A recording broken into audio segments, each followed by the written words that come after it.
দীর্ঘ 14টি নতুন সংযোগ সড়ক বাংলাদেশের ভিতর দিয়ে ভারতের উত্তর পূর্বাঞ্চলকে যুক্ত করবে। একটি বৃহত্তর পরিকল্পনার অংশ হিসাবে আখাউড়া আগরতলার মাঝে এরই মধ্যে রেল সংযোগ শুরু হয়ে গেছে। খুলনা মংলা থেকে ভারতের উত্তর পূর্বাঞ্চলে কার্গো সুবিধা প্রদান, মংলা বন্দরকে রেল সংযোগ দ্বারা যুক্ত করা হয়েছে। বর্তমান চুক্তি অনুযায়ী ভারতের ট্রেন বাংলাদেশের দর্শনা দিয়ে প্রবেশ করে চিলাহাটি ও হলদিবাড়ি সীমান্ত দিয়ে পুনরায় ভারত প্রবেশ করবে। এর ফলে সময় দূরত্ব ব্যয় কমবে। পরীক্ষামূলকভাবে আগামী মাসেই বাংলাদেশ দিয়ে ভারতের রেল চলবে। ভারতীয় পররাষ্ট্র সচিব কর্তৃক চুক্তি সই করার পর মাসেই ট্রায়াল রান দেওয়ার ঘোষণাটি বলে বোঝা যায় এসব টাকা দিল্লির অনেক পূর্ব পরিকল্পনা মাফিক হচ্ছে। ভারতের এই পরীক্ষামূলক প্রস্তাবের কথা শুনে 1975 সালে পরীক্ষামূলক ফারাক্কাবাদ চালুর কথা মনে পড়ে গেল।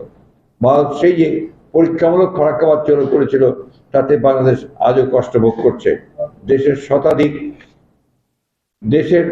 শতাধিক ছোট বড় নদী শুকিয়ে বিরান ভূমিতে পরিণত হয়েছে।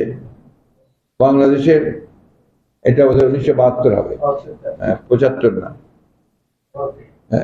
এটা আপনারা 1972 হবে। তাতে বাংলাদেশ আজও কষ্ট ভোগ করছে। দেশের শতাধিক ছোট বড় নদী শুকিয়ে বিরান ভূমিতে পরিণত হয়েছে।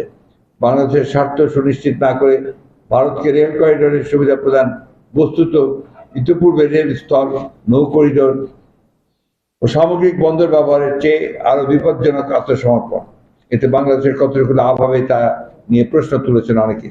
স্বাধীন সার্বভৌম রাষ্ট্র হিসেবে আমাদের নিজস্ব স্বার্থ সুরক্ষার উপর সর্বোচ্চ জোর দিতে হবে। ভারতকে রেল ট্রানজিট সুবিধা দিতে হলে আন্তর্জাতিক মানদণ্ড অনুসারে বাংলাদেশের ন্যায্য হিস্সা নিশ্চিত করতে হবে। বস্তুত দেশের জনগণের অর্থেই রেলের উন্নয়ন হয়েছে। জনগণের করের অর্থ দিয়ে রেলের সংরক্ষণ করা হয়। বাংলাদেশের ভৌগোলিক অবস্থান বিবেচনায় ইউএন এসকাপ এশিয়া প্যাসিফিকের জন্য জাতিসংঘের অর্থনৈতিক সামাজিক কমিশন থেকে ট্রানজিট বা ট্রান্সশিপমেন্টের একটা প্রাক্কলন করে রাখা আছে। অর্থাৎ ট্রানজিটের বিনিময়ে বাংলাদেশ কি পাবে তা প্রাক্কলন করা হয়েছে। এক্ষেত্রে বাংলাদেশের এই মানদণ্ড মেনেই চুক্তিতে যাওয়া উচিত।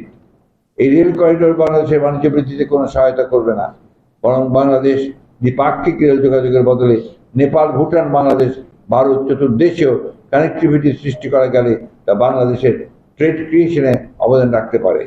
উল্লেখযোগ্য যে আঞ্চলিক বাণিজ্য সহযোগিতার বৃদ্ধির লক্ষ্যে শহীদ রাষ্ট্রপতি জিয়াউর রহমান সার্ক গঠনের উদ্যোগ নিয়েছিলেন। বিদ্যমান অবকাঠামোর উন্নতি না করে ভারতের ট্রেন চলাচল শুরু হলে তা বাংলাদেশের ধারণ ক্ষমতার চেয়ে বেশি ট্রেন চলাচল রেল যোগাযোগ ব্যবস্থায় বাড়তি চাপ তৈরির আশঙ্কা করছেন যোগাযোগ অবকাঠামো বিশেষজ্ঞরা। একজন সামরিক বিশেষজ্ঞ সম্প্রতি লিখেছেন, সর্বত্র বাংলাদেশের ভূমি ব্যবহার করে ভারতকে ট্রেন চলাচলের সুযোগ করে দিলে বাংলাদেশের নিরাপত্তা প্রতিরক্ষা ব্যবস্থা মারাত্মক হুমকির মুখে পড়তে পারে। এতে নাগরিক হিসাবে সকলের উদ্বিগ্ন হওয়ার যথেষ্ট কারণ আছে। করিডোরে আড়ালে সিলগালা করা ভারতীয় রেলবগিতে সশস্ত্র সামরিক লোক ও অস্ত্র সরঞ্জাম ঢুকলে অনেকেই এসব ভারতীয় রেল বগিগুলোকে গ্রিক মহাকাব্যের প্রধান হর্ষের সাথে তুলনা করতে পারেন, যে কাঠের হর্ষে আর নিশিরাতে ঝাঁপিয়ে পড়ে ট্রয় নগরীকে ধ্বংস করেছিল। উপস্থিত সাংবাদিক বৃন্দ, বাংলাদেশের ভারতীয় সীমান্তরক্ষী বাহিনী বিএসএফ এর গুলিতে প্রতি বছর রেকর্ড পরিমাণ সীমান্ত হত্যাকাণ্ড সংঘটিত হওয়ার পরেও এই সফরে এ বিষয়ে বাংলাদেশ সরকার চূড়ান্তভাবে নিযুক্ত থেকেছে। এমনকি ভারত, নেপাল, ভারত, চীন, ভারত পাকিস্তান সীমান্ত এই পরিমাণ হত্যাকাণ্ডের ঘটনা ঘটতে দেখা যায়নি। মানবাধিকার সংগঠন আইন সালিশ কেন্দ্রের তথ্য অনুযায়ী 2024 সালের জানুয়ারি থেকে মে মাসের শেষ পর্যন্ত অন্তত 11 জন বাংলাদেশি সীমান্ত হত্যাকাণ্ডের শিকার হয়েছেন। আহত হয়েছেন আরো 9 জন। মানবাধিকার সংগঠন অধিকারের মতে 2000 থেকে 2020 সালের মধ্যে ভারতীয় সীমান্ত বাহিনীর গুলিতে কমপক্ষে 1236 বাংলাদেশি নিহত এবং 1145 জন আহত হয়েছেন। এমনকি বিএসএফ এর গুলিতে বাংলাদেশের সীমান্তরক্ষী বাহিনী বিজেপির সদস্যরাও রেহাই পায়নি। শেখ হাসিনার সফরের মাত্র 3 দিনের মাথায় লালমনিরহাট সীমান্তে ভারতীয় সীমান্তরক্ষী বাহিনীর গুলিতে নুরুল ইসলাম নামে এক বাংলাদেশি নিহত হয়েছেন। এছাড়া সীমান্তে সংঘটিত ঘটনায় বুকে ও মাথায় গুলি করে মানুষ হত্যা করা হচ্ছে। অথচ পৃথিবীর বিভিন্ন দেশের সীমান্তে একান্তই গুলি করতে না হলে বুকে নয় পায়ে গুলি করার নজির রয়েছে। সম্প্রতি ভারতীয় পররাষ্ট্র সচিব বলেছেন, বিএসএফকে নাকি আত্মরক্ষার জন্য গুলি করতে হয়, যা নিতান্তই হাস্যকর। বাংলাদেশের পক্ষ থেকে সীমান্ত হত্যা বন্ধে শেখ হাসিনার পক্ষ থেকে একটি শব্দ উচ্চারণ করার কথা শোনা যায়নি। অপরদিকে ভারতের পক্ষ থেকে সেই রুটিন আশ্বাস, আর সেটাই এটা আমাদের সরকারকে মেনে নিতে হয়েছে। শেখ হাসিনার করবেন প্রিয় সাংবাদিক ভাই ও বোনেরা, শেখ হাসিনার সর্বশেষ দিল্লি সফরটি কার্যতই একপাক্ষিক। এ সফরে স্বাক্ষরিত সমঝোতা কিংবা চুক্তি বাংলাদেশের ন্যূনতম স্বার্থ সুনিশ্চিত করে না।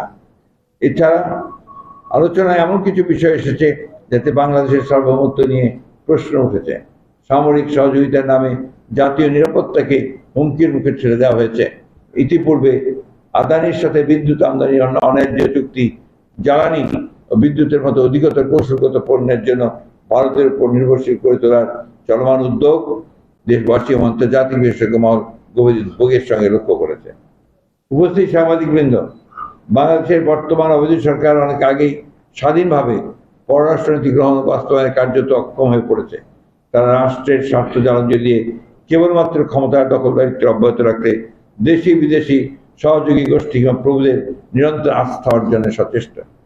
ঢাকা ও দিল্লি নতুন যাত্রা শুরু করেছে উভয় দেশের প্রকল্প 2041 ও বিকশিত ভারত 2047 অনুসরণ করে একটি স্মার্ট বাংলাদেশ নিশ্চিত করার যে ভবিষ্যতের কর্মপন্থা নির্ধারণ করা হয়েছে, শেখ হাসিনার বক্তব্যের মাধ্যমেই তার ভারত সফরের প্রকৃত স্বরূপ উন্মোচিত হয়েছে, যা দেশবাসী গভীরভাবে উপলব্ধি করেন বলে বাংলাদেশ জাতীয়তাবাদী দল বিএনপি বিশ্বাস করে।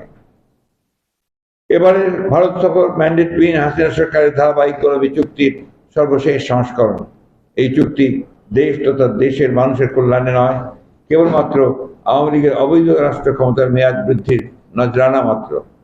এই সফর সহ ভারতের সাথে ইতিপূর্বে স্বাক্ষরিত সকল চুক্তি অবিলম্বে জনসমক্ষে প্রকাশ করার দাবি জানাচ্ছি।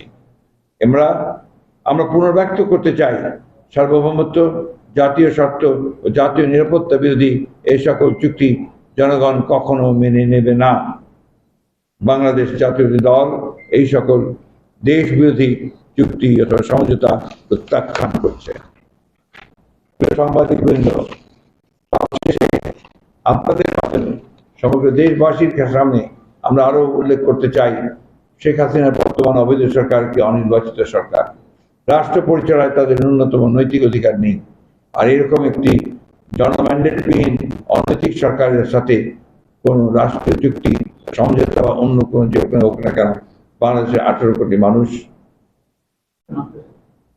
মানুষের সাথে প্রতারণার সামিল।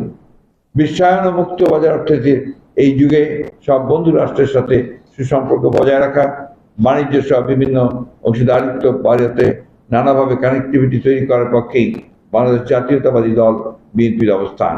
কিন্তু সড়ক পথ, নৌপথ ও রেলপথ যেভাবেই কানেক্টিভিটি বাড়ানো হোক না কেন, তাতে জাতীয় স্বার্থকে বিবেচনা করতে হবে সর্বাগ্রে।